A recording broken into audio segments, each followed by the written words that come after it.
Hey, how you guys doing? What's up? Welcome to the Messy Sweet Spot. We do have to talk about Cassie, Diddy, and the male escort. As you guys know, the male escort came out and he told the world that Cassie was the one that was paying him. Cassie was paying him $700, $5,000, $6,000 every transaction to do horrible things with him. He even stated that Cassie begged him to give him give her a golden shower in her face and her mouth. I won't be surprised if Cassie didn't ask him to poo poo either, because you know in Dubai they're real big on boo boo. Okay, but this video is talking about it all. They're talking about Diddy breaking down in court. They're talking about Cassie and the male escort, the Testify, and all that. And I think that you guys will find this interesting to react to. So let's watch it. And I want to know, do you guys think this is true or do you guys think it's some false tales? Make sure you guys like, share, subscribe here at the Messy Sweet Spot. Cassie told the jury that the freakoffs made her feel disgusting and humiliated and worthless. She did say these freak-offs lasted between 1 and 4 days, and it would take her an equal amount of time to get her body recovered, to rehydrate, to rest. Well, I think we're going to learn a lot about the nature of Cassie's relationship with Diddy. Cassie Ventura just named Christina Quorum as keeping tabs on her for Diddy. The second thing that was discussed this morning, will the public, will the media be able to see video of these freak-offs? Day 2 of testimonies in the case against Diddy just ended, and Cassie just testified in court that Diddy forced her to have sex with escorts. Diddy allegedly forced escorts to pee on Cassie, and the details of his abuse are horrible. Prosecutors have now brought the escort to speak out against Diddy, and hotel staff is revealing that Diddy paid them to remain silent. Why did Cassie start crying during her testimony? And what did the escort say about Diddy? 2 witnesses were called today, including a former security officer at the hotel, where Diddy is seen on video attacking Ventura brutally. You remember that video back in 2016. The prosecutors played the video. The witness testified that Diddy tried to pay him off with a giant wad of cash. The day's second witness was a male escort. This is where it really got very juicy, who says that he was paid by Diddy numerous times to have sex with Cassie while Diddy sat there in the corner, masturbating and watched. He says he once saw Diddy throw a liquor bottle at Cassie and heard him beating her in another room. The details of Diddy's abuse are horrifying, and they prove just how disgusting Diddy really is. Prosecutors have claimed that Diddy wasn't working alone, and that everyone from his chief of staff to even his bodyguards was involved in the cover-up. Diddy would pay off hotel staff, and at one point even kidnap Cassie after she tried to get away from him. The things that Diddy was doing to Cassie were allegedly so horrible that even the escort he hired refused to do them. Emily Johnson actually said that Cassie did choke on the urine of an escort when Diddy forced this escort to allegedly urinate in her mouth. They did say inner circle numerous times, I believe, really trying to amplify the RICO charges. Diddy couldn't have done all of these crimes without his inner circle, right? Without his bodyguard, without his driver, without his assistant. They talked about alleged kidnappings. That one time he kidnapped his assistant to go and try to find Cassie when he thought Cassie was cheating. I mean, it was wild. I feel like I could go on forever, but I won't. At a certain point, wasn't able to perform for Diddy and Cassie. He got erectile dysfunction because of what he saw. He said he saw Diddy at one point after an encounter, drag Cassie by the hair from her computer seat all the way back to her bedroom while she was kicking and screaming and crying. And after she apologized and came out, he said that Diddy said, okay, you guys want to continue? And he couldn't perform. And that was it. From there, he could not perform after that. And he saw Diddy abuse Cassie 2 or 3 more times after that as well. And this is a muscular guy. He was 41 years old, a bit smaller, but again, he seemed incredibly affected by what he saw. And was there, just quickly, Lauren, was there a point where he talked about, because I was trying to follow the blogs, again, it's hard. You were in there. It's difficult for us on the outside. Did he talk about Cassie at one point being under the influence of drugs to the point that she was slumped over, and Diddy still wanted him to have sex with her? Diddy couldn't care less about what happened to Cassie and would allegedly beat her, drag her, and punch her if she refused to take part in his freak-off sessions. These freak-off sessions would allegedly last days, and Cassie had to take IV fluids regularly to recover from exhaustion. Allegedly, the first time that Diddy gave drugs to Cassie, Cassie didn't even know what was happening. Her drink was spiked, and it was only after the freak-off ended that Diddy told her about the ecstasy he gave her. Cassie told the jury that Diddy forced her into drug-fueled sex acts with male escorts while he watched, sometimes sitting in the corner and masturbating. Through tears, she said she took drugs to numb herself, ecstasy, cocaine, and ketamine, all of it allegedly supplied by Diddy. She said the freak-offs included as many as 4 male escorts at once and typically lasted 36 to 72 hours. The longest, she said, the longest freak-off that she says she was forced to perform in lasted 4 days. She said they took place around the world, from New York to Miami to Spain to even Turks and Caicos. And at every stop, Cassie said the hotel rooms were stocked by Diddy's staff with baby oil, condoms, and drugs. And she says that these hotel rooms, this is disgusting, the hotel rooms were left covered in baby oil and covered in blood and covered in urine. Cassie told the jury that the freak-offs made her feel disgusting and humiliated and worthless. But she said she couldn't say no because she says Diddy threatened to release videos of the freak-offs with her. Just before they broke for lunch, Cassie Ventura described how freak-offs actually became a job, lasting 36 to 48 hours, the longest one lasting up to 4 days. No wonder the participants needed IV fluids after a freak-off. I'm just curious, to Lauren Cullen joining us at the courthouse, how was the jury responding? What I will say is Cassie made a point to say that when she wasn't making music, she was actually having to, quote, recover from these freak-offs. And again, she did say these freak-offs lasted between 1 and 4 days, and it would take her an equal amount of time to get her body recovered, to rehydrate, to rest, to detox from these drugs. It was really, really sad to listen to. Cassie was just 22 when Diddy began forcing her to participate in drug-fueled freak-offs. These freak-offs lasted anywhere from 1 to 4 days, during which Diddy would be continuously forcing Cassie to engage in sexual relations with different escorts while he watched. Cassie says that she felt like these freak-offs, which happened several times a month, were almost always recorded, and it would take weeks for her to recover afterwards. Will repeat that she said on the stand. At one point, she said that a male escort had urinated in her mouth and she actually choked on it. And it was at that point someone in the courtroom actually had to walk out of the door there while, Diddy sat at the defense table listening on here. But as she was describing these events where she said that, there were multiple male escorts that were happening at one time, these freak-offs would happen for 2, 3, the longest 4 days at a time. And control is the word we need to talk about. That is what prosecutors really laid out. And you heard Cassie describe how every action during these freak-offs, which were between her and male escorts, not necessarily between her and her boyfriend, Sean Diddy Combs, he sat off to the side really directing things according to her and masturbating along with what he wanted to see. But he was in control, she said, of exactly how they did everything, from the platform shoes that she needed to wear, the clothes that she needed to wear occasionally, masks, wigs, whether or not the male escort could ejaculate, where he could ejaculate. Everything, she said, was controlled by him.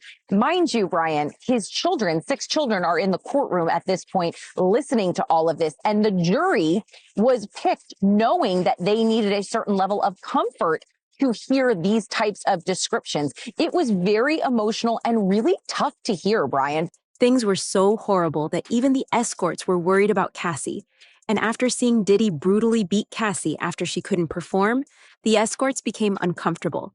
David, the escort Diddy hired, said that after he witnessed Diddy hit Cassie, he couldn't continue with the freak-off.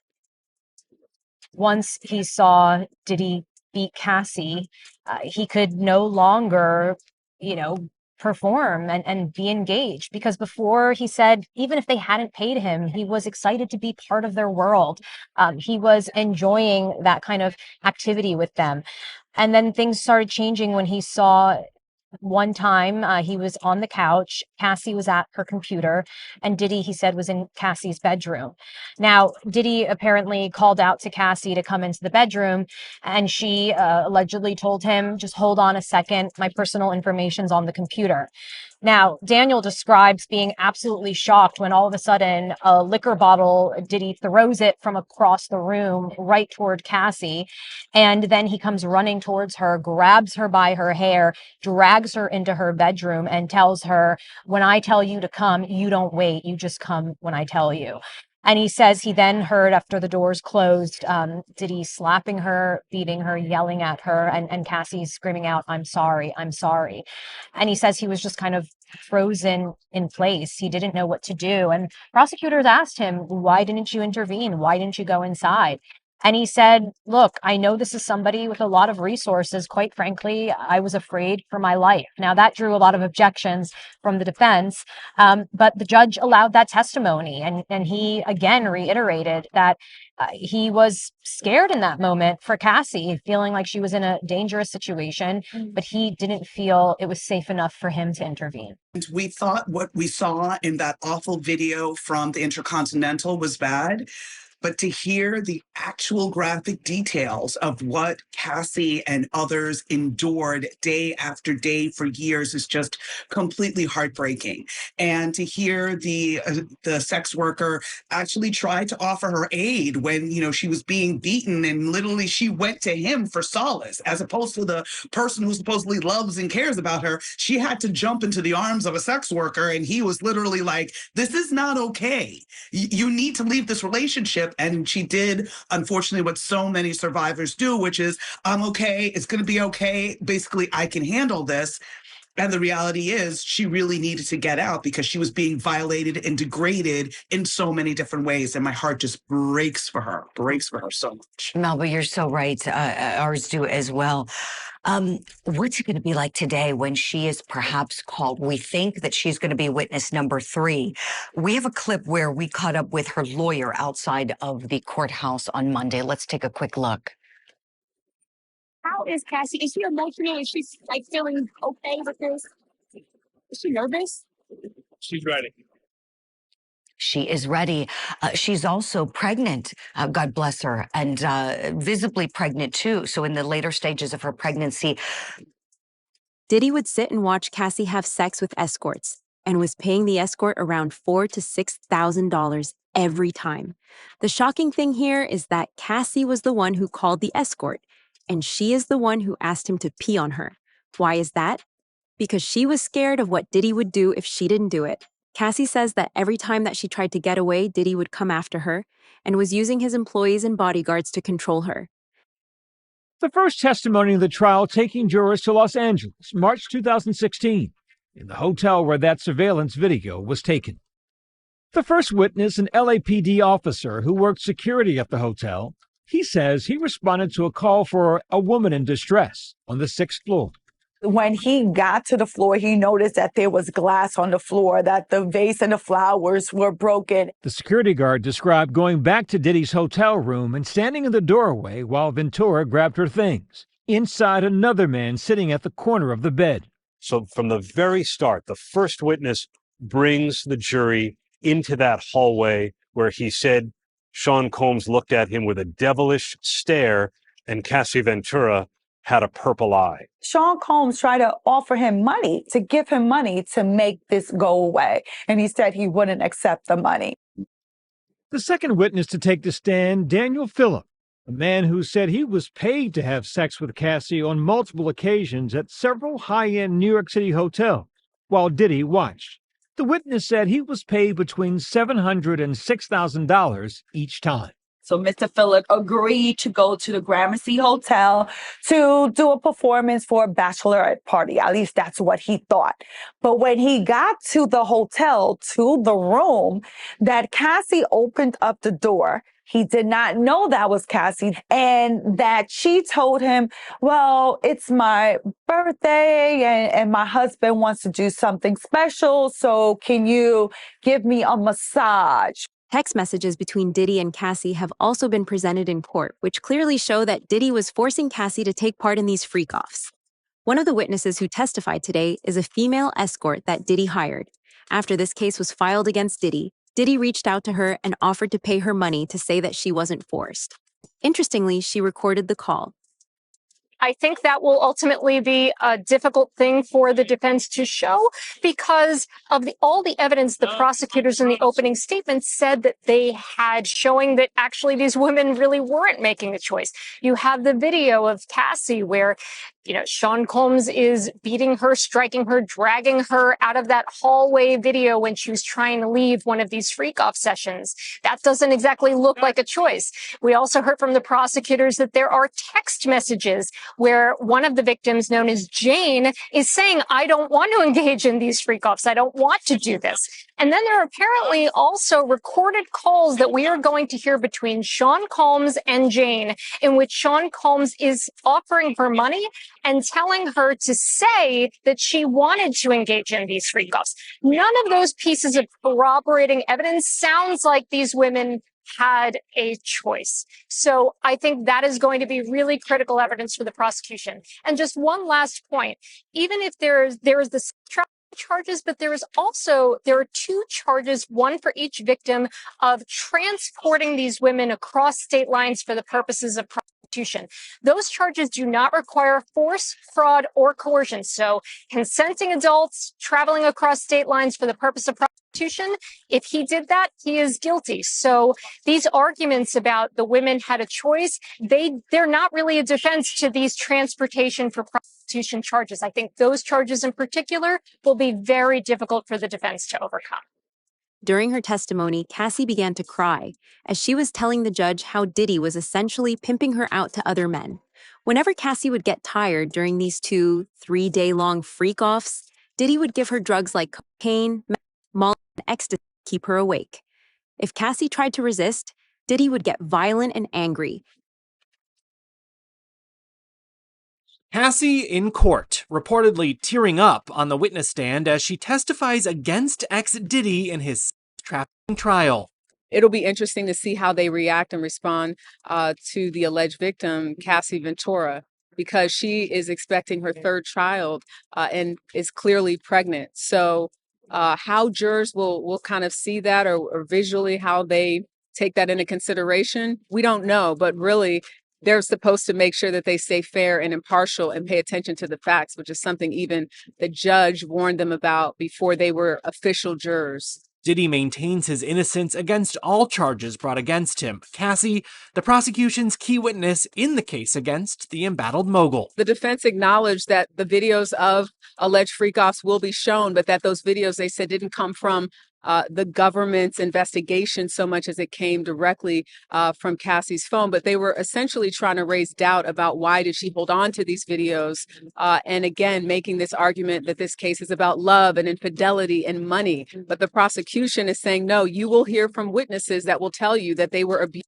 they were kicked, they were punched, they were coerced to taking drugs and to performing sex acts. So this is only the beginning. Indeed, I can tell you that I got a chance to listen to her testimony inside court here behind us, and she was emotional. She broke down into tears at one point when she talked about participating in those freak-offs. She says that she was just 22 years old, had just turned 22 when Combs first proposed to her those drug-fueled sex marathons with escorts. She says eventually, though, they became almost weekly, and that they lasted on average, as you said, about 2 to 3 days, the longest one 4 days, and that she stayed awake by drugs that she says Combs gave to her, including ecstasy, cocaine, and Molly. She testified that those freak-offs made her feel dirty and worthless, but that she felt like she did not have a choice but to participate because she says Combs would become violent with her. As you pointed out, she says that he would bash her in the head, kick and drag her, and that she didn't know what would happen if she didn't do what he wanted her to do. She told the jury that she tried to express her feelings about participating, but in at least one text message shown to the jury, Combs told her to make it happen anyway. Cassie also mentioned how Diddy was actually cheating on her while he was dating Kim Porter. Keep in mind that Cassie was just 19 when she started dating Diddy, and at the time, Diddy was almost 40. Cassie Ventura is sharing new details about her relationship with Sean Diddy Combs. While testifying against her ex in his sex trafficking trial, the pregnant singer, who is currently expecting her third child with husband Alex Fine, reveals to the jury that there was actually an overlap for when she and the late Kim Porter dated the rap mogul. In court, Ventura says, per NBC News, that she and Combs first started their physical relationship when they went on a trip to Miami. It was when they returned home that they began spending more time together, though the relationship was, quote, not public for many years. Ventura adds that Combs didn't want it to, quote, look bad, but also knew it was because of his children and personal things like his family. When she was asked who he was with at the time, Ventura replies, quote, Kim Porter. Combs and Porter, who unexpectedly died in 2018, reportedly dated on and off from 1994 to 2007. With them becoming parents to son Christian, twin daughters Delilah and Jesse, and Porter's son Quincy, whom she had from a previous relationship. Their romance ended in 2007, with her choosing to pack up all of her belongings and move out of their home while Combs was out of town. Porter has previously said to Essence magazine that she wanted it to be, quote, dramatic, adding, quote, if I pack up everything, twins and all, it means I'm out. Puffy's an action person, not a talk person. Ventura and Combs reportedly dated from 2007 to 2018, with her sharing after their romance that he was frequently violent towards the end of their relationship. Security guards from the hotel where Diddy beat Cassie back in 2016 were also called as witnesses. One of these guards testified that Diddy offered him money to stay quiet about the entire thing, and he witnessed firsthand Diddy forcing Cassie to stay with him. This is also when it was revealed that Cassie was actually trying to get away from a man who was in the room, and Diddy was forcing her to have sex with him. The first witness to testify was Officer Israel Flores. He was the security officer back in 2016 when we saw that now infamous recording of Sean Combs allegedly beating Cassie Ventura in that hotel hallway.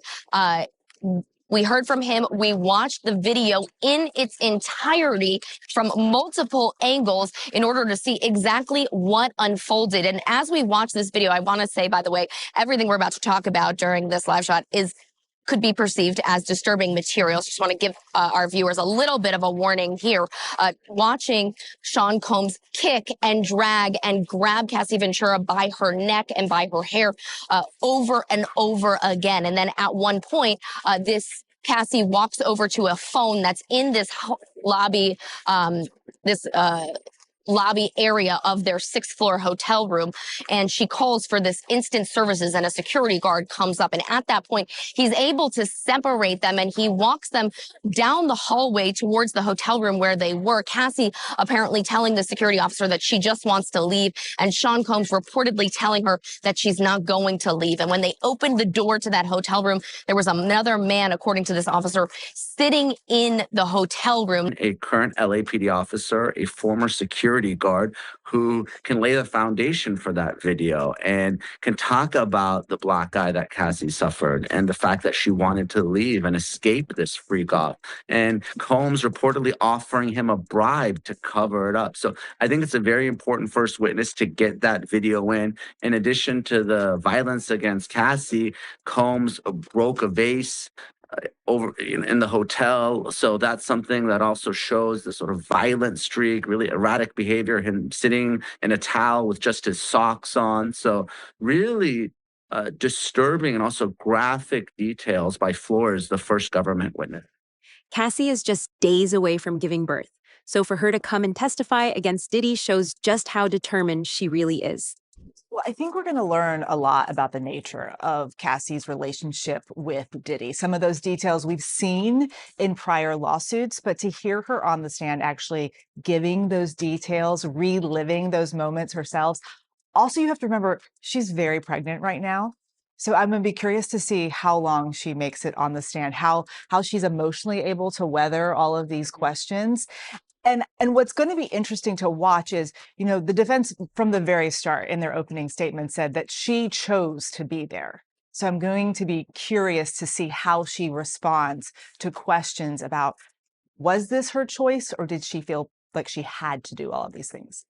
Judge Arun Subramanian has decided that the freak-off video showing Cassie and other victims being forced to take part in sex acts will not be shown to the public or to the reporters. I'm not seeing any case that would suggest in any way, shape, or form that images or videos of these types of acts that are alleged to be sexual abuse would be required to be shown in open court when they pose the obvious risk of revictimization, he said. The second thing that was discussed this morning, will the media be able to see video of these freak-offs? During opening statements, we heard that the jurors are going to be able to see video of these freak-offs. These are these sexual encounters between, for instance, Cassie Ventura, as well as another woman, Jane, and male escorts, as well as Sean Diddy Combs. But there's an argument that only the jurors will be able to see these. So we'll have to see what happens. The judge is taking that under advisement. Right now, what's taking place is the continuation of the cross-examination of a man by the name of Daniel Phillip. Julie, he is the male stripper that was hired by, he said, Cassie to engage in sexual acts. Diddy was also using his employees to keep tabs on Cassie. During her testimony, Cassie mentioned several of Diddy's employees and allies, including his trusted assistants, Christina Coram and Neil Dominic. Everything from scheduling to what kind of mood he was in, Cassie said when asked what she discussed with Coram. I talked to Coram about a lot. She knew a lot of my personal things. Cassie also claimed Diddy's security guard, R. Rock, used to take away her things as punishment on Diddy's direction. She also said the guard would come find her when she tried to hide from Diddy. I'd get my car taken away, get kicked out of an apartment, I'd have jewelry taken away. It was very random depending on how Diddy felt.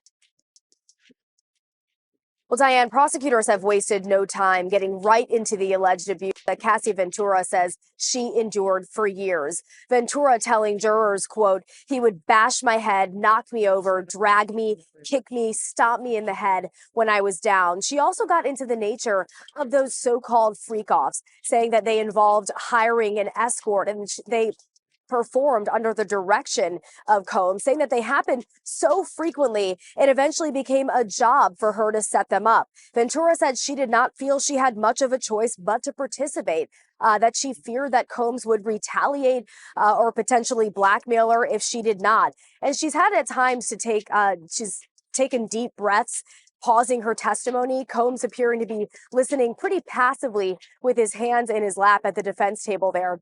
Now, remember, this is the first time that they are seeing each other face to face since 2018. You can imagine that emotions are very high in the courtroom right now. And this is expected to be a very lengthy testimony. Prosecutors bracing the courtroom for what's to come as she continues to testify, including videos. Cassie Ventura just named Christina Coram as keeping tabs on her for Diddy. Cassie Ventura is giving her testimony against Diddy right now in his trial, and she just name-dropped Diddy's ex-chief of staff, Christina Coram. Cassie Ventura started her testimony about her early relationship with Diddy, and she even admitted at the very beginning she took E without knowing because it was in a Gatorade bottle. Then she went on to describe the abuse that would start happening to her and how Diddy would keep tabs on her. The government asked Cassie Ventura, how did Diddy keep tabs on you? And she said, we didn't live far apart. He'd send security to come find me or a trusted assistant. Like who?